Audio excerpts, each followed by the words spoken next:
Hello friends, welcome to the Synapse Edutech. बहुत दिन हो गए एक्चुअली वीडियो डाले हुए, बट अभी थोड़ा सा बिजी भी था कॉलेज में। कोई बात नहीं। आज का टॉपिक हम लोग स्टार्ट करते हैं, थायराइड ग्लैंड एंड हॉर्मोन्स। ठीक है। पहले तो थायराइड ग्लैंड फ़ोटो एनसीईआरटी का ही लेके आया हूँ मैं आज, तो वही देख लो। ये जो अपना ये वाला व्यू जो ये दिखा रहा है, ये that is the ventral view या एंटीरियर साइड में, मतलब सामने से जो व्यू दिख रहा है ये दिख रहा है। This is the trachea. Wait, ये ट्रिकिया है, ठीक है। ये पूरा this is the thyroid gland. ये और ये इधर जो है it is connected by a thin flap. ये एक फ्लैप दिख रहा है, इसका नाम है इस्थमस।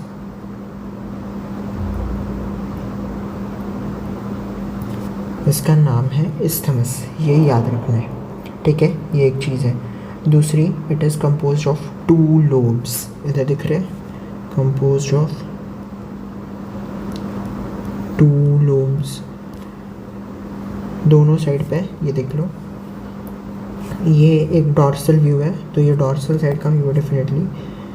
ये वेंट्रल साइड का व्यू है, सामने से ऐसा दिखेगा, पीछे से ऐसा दिखेगा। पीछे से जो है it is not connected, but पीछे के साइड पे यहाँ पे एक और चीज़ दिख रही है, these small 4 glands, these are the parathyroid glands.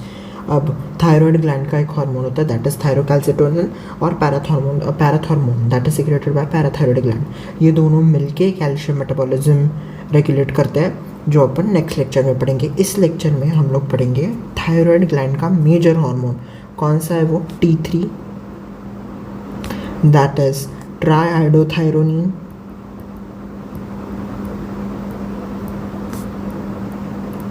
and T4 that is tetrahydrothyrronine.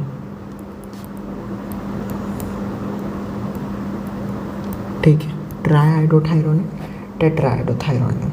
अब थायराइड ग्लैंड में जो है 2 टाइप्स के टिश्यूज़ मिलते हैं अपने को। कौन से? एक होता है अपना फॉलिकल्स और एक होता है स्ट्रोमल टिश्यूज़। ये जस्ट वेट, ठीक है। थायराइड में थायराइड फॉलिकल इट इज़ पहले तो ग्लैंड। सो ग्लैंड में कौन से 2 टिश्यूज़ दिखेंगे अपने को? एक होगा स्ट्रोमल टिश्यूज़ जो कि ग्राउंड सब्सटेंस फॉर्म करता है, स्ट्रोमल टिश्यू, और एक आता है अपने फॉलिकुलर सेल्स, ठीक है। Follicular cells and stromal tissues. Each thyroid follicle it is composed of follicular cells. इस स्ट्रोमल टिश्यू में नहीं, सॉरी, फॉलिकुलर सेल्स में ये जस्ट एक मिनट में डायग्राम बनाता हूँ थोड़ा सा तो समझ में आ जाए। ये कुछ इस तरीके से थायराइड ग्लैंड होता है।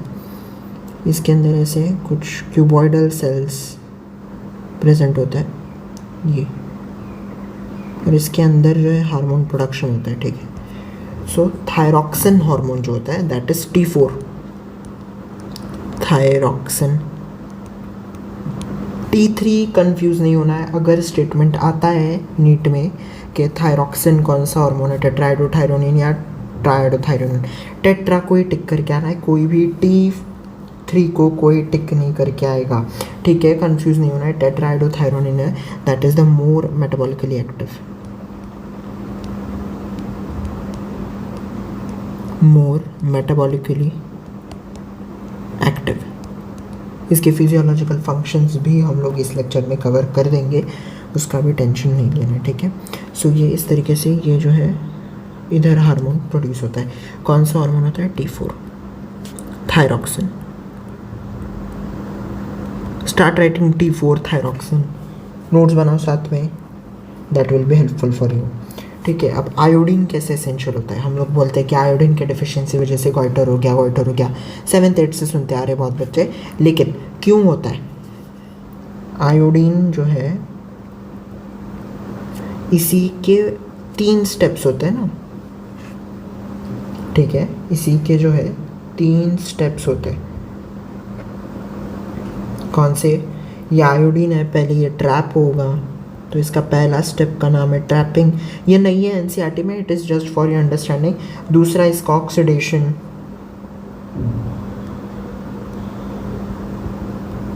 और तीसरा स्टेप होता है that is coupling.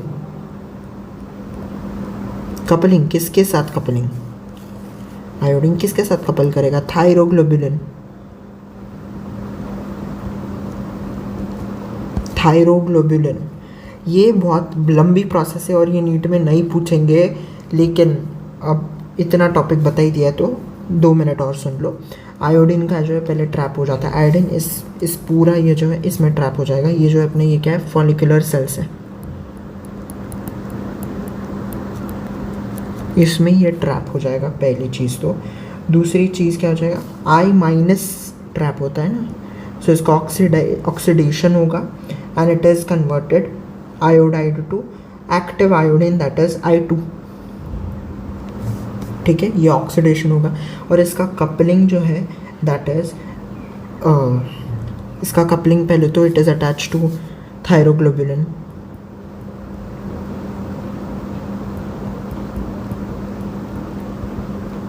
I2 that is attach to था। ये नहीं भी समझ आया फिर भी कोई बात नहीं, अगर समझ आ रहा है बहुत अच्छी बात है, नहीं आ रहा है फिर भी कोई बात नहीं है, इसका कोई इतना इंपॉर्टेंस नहीं है, बस ऐसे मैं बोल रहा हूँ। ठीक है, तो ये बनेंगे 2 यूनिट्स फिर इसके, कौन से? मोनोआइडोटायरोसिन MIT और DIT डाइआइडोटायरोसिन मोनोआइडोटायरोसिन, ये ज्वाइन करके T3 बनाएगा। ठीक है, और DIT that is diiodotyrosine plus diiodotyrosine that is going to make T4 that is thyroxine या टेट्राइडोथायरोनिन। ये नहीं भी समझ में आया, लोड नहीं लेना है, सिर्फ इतना मेन चीज़ याद रख लो क्या है कि it is connected bye thin flap that is isthmus. ये याद रखना है, स्टार कर देता हूँ मैं, तो वो चीज़ें याद रखो जिसके ऊपर क्वेश्चन आ सकते हैं। इस्थमस, ये चीज़ें याद रख लो। T4 मोर मेटाबॉलिकली एक्टिव, याद रख लो। T4 होता है थायरॉक्सिन। ठीक है, ये चीज़ें याद रखनी है। ये ट्रैपिंग नहीं भी याद रखा छोड़ दो, नहीं आया समझ में कोई बात नहीं। ठीक है, नेक्स्ट, अब ये तो इसका सिंथेसिस हो गया। अब इसके हम लोग देखेंगे फंक्शंस के लिए मैं यहाँ पे एक चार्ट ये इस तरीके से बना के लिए क्या है, वो स्क्रीनशॉट ले सकते हो पॉज करके 2 minute and you just take a screenshot. अब ये कैसे कैसे क्या क्या रेगुलेट करता है, पहला फंक्शन देखते हैं, बेसल मेटाबॉलिक रेट। NCERT ने यूज़ कर लिया वर्ड बेसल मेटाबॉलिक रेट। मतलब क्या है बेसल मेटाबॉलिक रेट का? What is the meaning of basal metabolic rate? जितनी भी डेली हमारी एक्टिविटी है, टॉकिंग, रनिंग, इवन थिंकिंग भी हो गया, अगर हम कुछ सोच रहे हैं, बॉडी की जितनी भी नॉर्मल एक्टिविटी, रेस्पिरेशन हो गया, डाइजेशन हो गया, सर्कुलेशन, हार्ट पंपिंग, इन सब के लिए डेली एनर्जी का जो मेटाबॉलिज्म है, इन सब चीज़ों के लिए डेली एक्टिविटीज़ का जो मेटाबॉलिज्म है, energy requiring for daily activities, जो इनवॉल्यूंट्री वॉल्यूंट्री भी है चलेगा। Energy requiring daily activities, normal सुबह से जो आप एक्टिविटीज़ कर रहे हो, ब्रश कर रहे हो, नहा रहे हो, इन सब में जितनी भी एनर्जी खर्च हो रही है वो रेगुलेट करना, that is the basal metabolic rate. ठीक है, समझ में आ रहा है? जो हम लोग सुबह से कर रहे हैं, जो भी आप एक्टिविटीज़ करते हो, even when you are sleeping, जब हार्ट बीट करता है या रेस्पिरेशन हो रहा है कंटिन्यूसली, तो उसमें जो भी ATP या एनर्जी खर्च हो रही है, दैट इज़ उसका जो मेटाबॉलिक रेगुलेशन है, that is basal metabolic rate. ठीक है, अब दूसरी चीज़ है help in metabolism of fat, carbohydrates and proteins. कैसे? एनर्जी प्रोडक्शन के लिए तीनों चीज़ें लगेंगी। अब जब हाइपरथायरॉयडिज्म का केस आता है, ठीक है, बहुत ज़्यादा थायराइड हार्मोन प्रोड्यूस हो गया, सो उसके इफ़ेक्ट्स दिखेंगे। कैसे? बहुत ज़्यादा हाइपरथायरॉयडिज्म हो गया मतलब मोर T4 लेवल्स। ठीक है, तो ज़्यादा एनर्जी लगेगी। ज़्यादा एनर्जी के लिए क्या चाहिए अपने को? ग्लूकोज। ग्लूकोज कैसे बनेगा? तो बहुत सारे प्रोसेसेस होते हैं, ग्लाइकोजेनोलाइसिस, ग्लाइकोलिसिस, ग्लूकोनियोजेनेसिस। ये सब प्रोसेस पे एक कंसेप्ट वीडियो मैं अगले 2-3 दिन में अपलोड कर दूंगा कि what do you mean by glycogenolysis, glycolysis, ये सब चीज़ें। अभी फ़िलहाल एक टर्म समझ लो, gluconeogenesis. What do you mean by gluco मतलब ग्लूकोज, न्यू नई चीज़ों से, जेनेसिस, लाइसिस आ रहा है मतलब ब्रेक डाउन हो रहा है। ये तो बेसिक है, ये तो सबको पता होता है, नहीं भी पता हो रहा कोई बात नहीं, समझ लो। जेनेसिस मतलब कोई भी चीज़ बनना। ठीक है, गेटिंग रेडी या प्रोडक्शन। ठीक है, नई चीज़ों से ग्लूकोज का फॉर्मेशन। नई चीज़ें कौन सी? वही प्रोटीन फैट। जब प्रोटीन और फैट का कन्वर्जन ग्लूकोज में होता है, वैसे पाथवेज भी होते हैं, तो that is known as the gluconeogenesis. So ये पाथवेज आपको वापस MBBS में आके भी पढ़ने हैं, तो ध्यान रख लो बस, ठीक है। तो फैट का भी ब्रेकडाउन होता है, लाइपोलिसिस, ठीक है। दूसरी चीज़ है प्रोटीन का, पहले जब नॉर्मल लेवल होता है, ठीक है, जब नॉर्मल थायरॉक्सिन लेवल है, नॉर्मल थायरॉक्सिन लेवल, तब तो ग्रोथ होगा, अच्छे से ग्रोथ होगा। क्या होगा? थायरॉक्सिन लेवल नॉर्मल है तो प्रोटीन बनेगा। लेकिन हाइपरथायरॉयडिज्म के केस में प्रोटीन का भी ब्रेकडाउन ग्लूकोज में बनना स्टार्ट हो जाता है।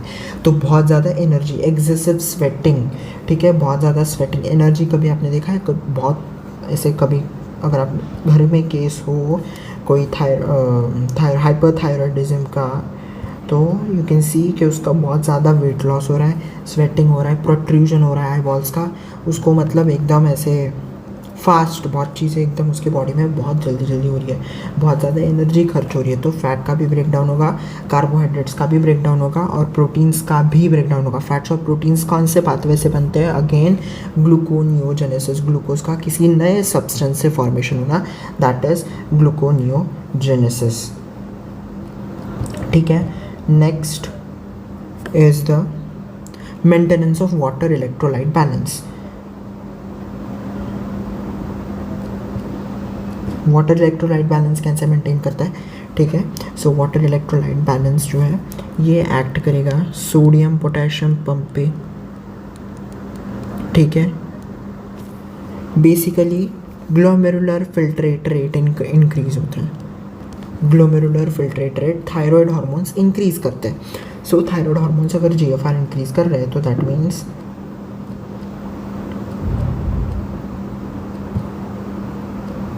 थायराइड हार्मोन्स तो सोडियम पोटेशियम पंप का भी एक्टिविटी बढ़ाएगा, ATPase एक्टिविटी बढ़ाता है, ठीक है। एंड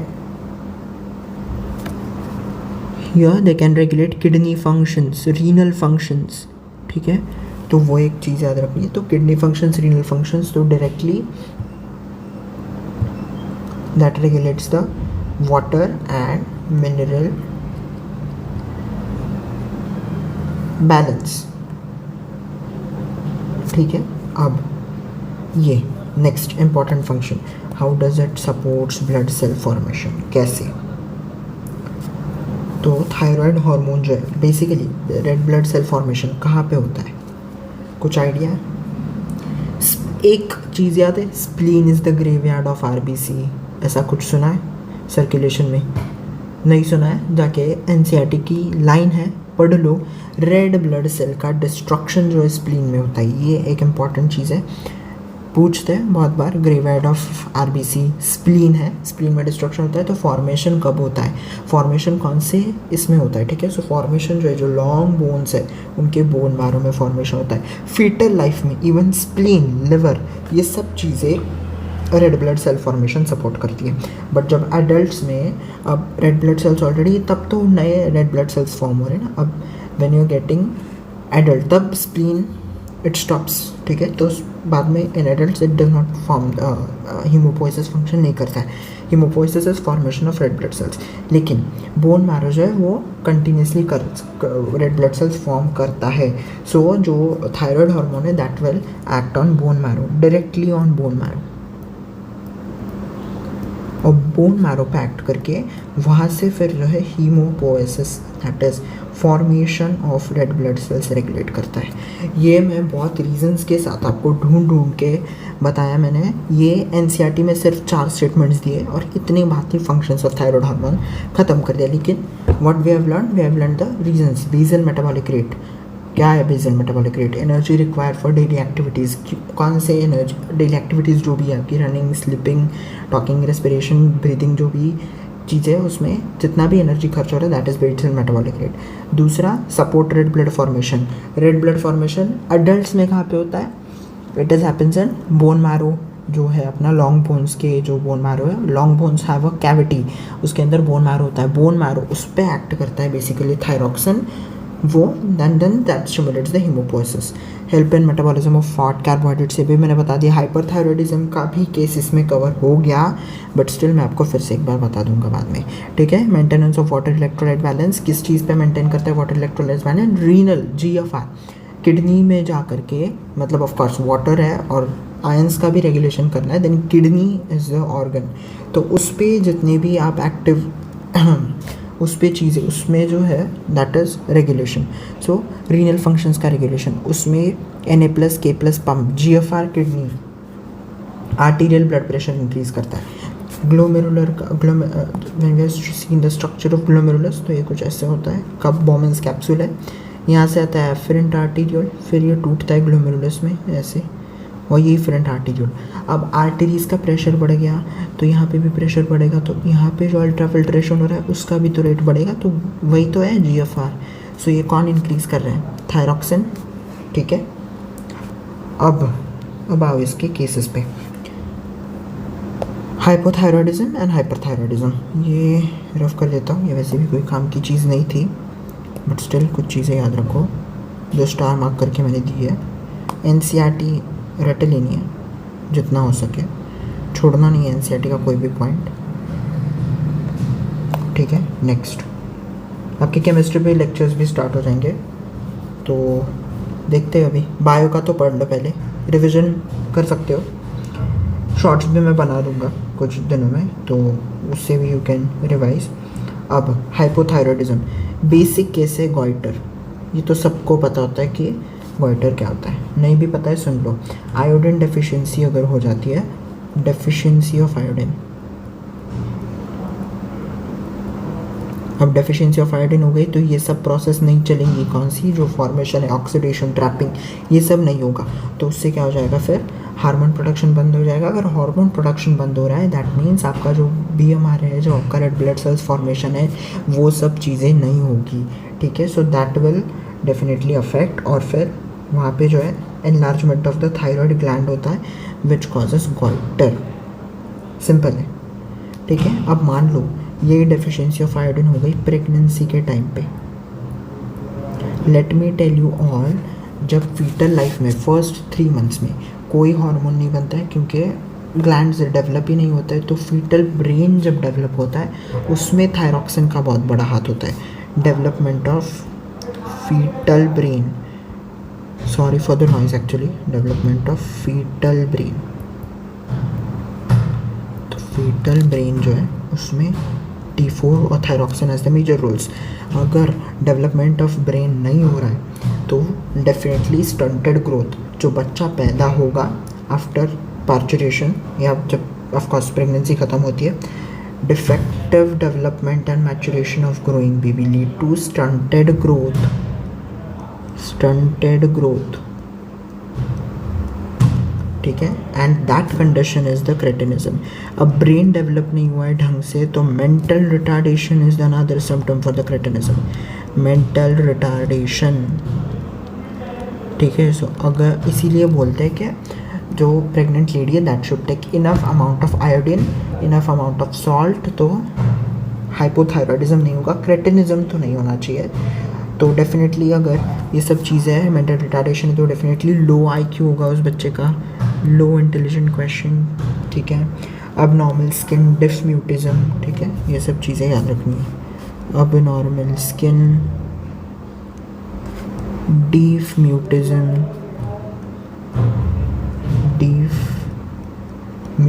ठीक है। So hypothyroidism, it may cause menstrual cycle to become irregular.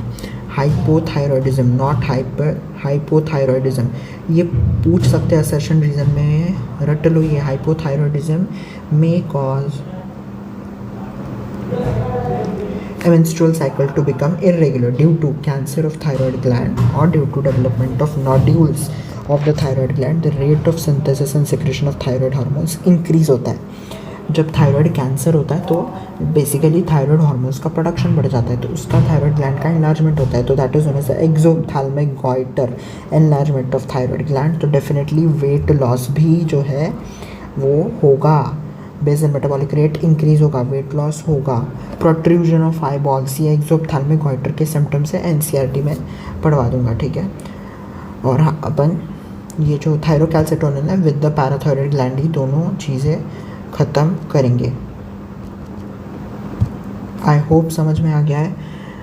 Goitre की डेफिशिएंसी, सॉरी, आयोडीन की डेफिशिएंसी कॉजेज गॉइटर। अगर ये सेम चीज़ प्रेग्नेंट लेडी में हो रही है तो उस बच्चे पे भी असर पड़ेगा, फीटल डेवलपमेंट में भी असर पड़ता है, ब्रेन डेवलप ढंग से नहीं होता है तो डेफिनेटली मेंटल रिटार्डेशन, लो इंटेलिजेंट क्वेश्चन, ठीक है, वो सब चीज़ें इसमें हो जाएंगी। डिफम्यूटिज्म, एबनॉर्मल स्किन, ठीक है। सो अब hypothyroidism, how it affects the menstrual cycle, ये याद रखना है, it affects the menstrual cycle, ठीक है। सो स्लोड मेटाबॉलिज्म, अब हाइपोथायरॉयडिज्म हो रहा है तो दैट मीन्स BMR जो बेसल मेटाबॉलिक रेट है, जो एनर्जी प्रोडक्शन है वो घट जाएगा। सो उसको जो एनर्जी लग रही होती है कि टू कंट्रोल दैट और टू रीडेवलपमेंट ऑफ एंडोमेट्रियम, उसके लिए जो लग रही होती है एनर्जी, तो वो कम पड़ती है। That is the reason leading to heavier bleeding और फिर longer times more painful periods भी हो सकते हैं। सो ये बस याद रखो, hypothyroidism may cause menstrual cycle irregularities, तो ये ध्यान रखना है, ठीक है। और ये जो एक्सोप्थैल्मिक गॉइटर है, इसके वजह से जो एनलार्जमेंट ऑफ थायराइड ग्लैंड हो गया, प्रोट्रूजन ऑफ आई बॉल्स हो गए, क्यों हो गया? क्योंकि ग्लूकोनियोजेनेसिस बढ़ गया, लाइपोलिसिस बढ़ गया, प्रोटियोलाइसिस बढ़ गया, ठीक है। तो ये सब चीज़ें जो है that will contribute to increase in the basal metabolic rate, weight loss होगा, एंड इस कंडीशन को हम लोग बोलते हैं ग्रेव्स डिसीज़। अब एनसीईआरटी रीड कर लेते हैं फटाफट से, ठीक है। हाँ, let's read the NCERT. Thyroid gland is composed of two lobes, which I told you, which are located on the either side of the trachea. Both they are connected with a thin flap of connective tissue, isthmus. याद रखना है। Thyroid gland is composed of follicles, stromal tissue जो है उसका ground substance है, follicles उसमें कुछ special cells होते हैं। Now each thyroid follicle it is composed of follicular cells उसमें होते हैं, and that follicular cells then close a cavity जिसमें T4 T3, कैविटी में जो ये सब चीज़ें चलती है, कौन सी trapping, oxidation, no need to remember, just remember कि थायरॉक्सिन कौन सा है, T4 है। कंफ्यूज करते हैं बहुत बार, मेरी 2-3 बार गलत हुआ असर्शन रीज़न इस चक्कर में, तो याद रख T4 थायरॉक्सिन है, टेट्राहाइड्रोथायरानिन है, ट्राहाइड्रोथायरानिन नहीं है थायरॉक्सिन, ठीक है। आयोडीन इज एसेंशियल, ये चीज़ें हम लोगों ने पढ़ ली क्यों एसेंशियल है। अगर प्रोसेस ना भी याद रख लो कोई बात नहीं, एक बात याद रख लो, iodine is essential for the normal rate of hormone synthesis in the thyroid. Deficiency of iodine diet results in hypothyroidism, enlargement of thyroid gland, goitre, I have told you. Hypothyroidism during pregnancy, ये भी मैंने बताया था। Defective development maturation, क्यों? क्योंकि fetal brain के development के लिए आयोडीन लगता है, उस समय थायरॉक्सिन हार्मोन खुद से प्रोड्यूस नहीं होते पहले 3 अप टू फर्स्ट ट्राइमेस्टर, बाद में प्रोडक्शन स्टार्ट हो जाता है। तो स्टंटेड ग्रोथ, लो IQ, डिफ्म्यूटिज्म, ये सब चीज़ें, ठीक है। मेंस्ट्रुअल साइकिल इरेगुलर होती है, क्यों? क्योंकि जो डेवलपमेंट का टाइम होता है, इवन ये भी अफेक्ट होता है क्या, हीमोपोएसिस, तो रेड ब्लड सेल्स नहीं बनते जल्दी, ठीक है। Cancer of thyroid gland, development of thyroid nodules, secretion of thyroid hormones increase होता है, so that is hypothyroidism which adversely affect the body physiology. Exophthalmic goitre is the form of hypothyroidism characterized by enlargement of thyroid gland, protrusion of eyeballs, increased BMR and weight loss, that is known as the Graves disease, ठीक है। Thyroid hormone they play an important role in regulation, ये मैंने flow chart बनाया था, regulation of red blood cells formation में help करता है। BMR basal metabolic rate, control metabolism of protein, fats, carbs, water electrolyte balance maintain करना। पूछते हैं सर्टन रीजन में कौन सा फंक्शन है, कौन सा फंक्शन नहीं, तो फंक्शंस रटने हैं इसके, और ये थायरोकैल्सिटोनिन का अपन अगले लेक्चर में कवर करेंगे, ठीक है। तो आई होप सब चीज़ें क्लियर हो गई हो। फंक्शंस तो याद रखने हैं क्योंकि सर्टन रीजन में पक्का क्वेश्चन आता है इसके ऊपर अगर थायराइड पूछेंगे तो। और of course goitre, hypothyroidism, exophthalmic goitre और क्रेटिनिज्म के जो दिए हैं वो भी याद रखने, ठीक है। क्रेटिनिज्म के कौन से एबनॉर्मल स्किन, डिफ्म्यूटिज्म, स्टंटेड ग्रोथ, लो इंटेलिजेंट क्वेश्चन, ठीक है। I hope thyroid gland clear हो गया है। अभी parathyroid gland next lecture, parathyroid gland और कैल्शियम मेटाबॉलिज्म, दोनों चीज़ें, तो थायरोकैल्सिटोनिन उसी में कवर हो जाएगा। फिज़िक्स का हो जाएगा 1-2 दिन में भी अपलोड, फिज़िक्स का भी। चलो तब तक के लिए बाय बाय, पढ़ते रहिए और रिवीजन इम्पॉर्टेंट है क्योंकि अभी कुछ ही दिन बचे नीट के लिए, तो ढंग से पढ़ो। चलो ऑल द बेस्ट।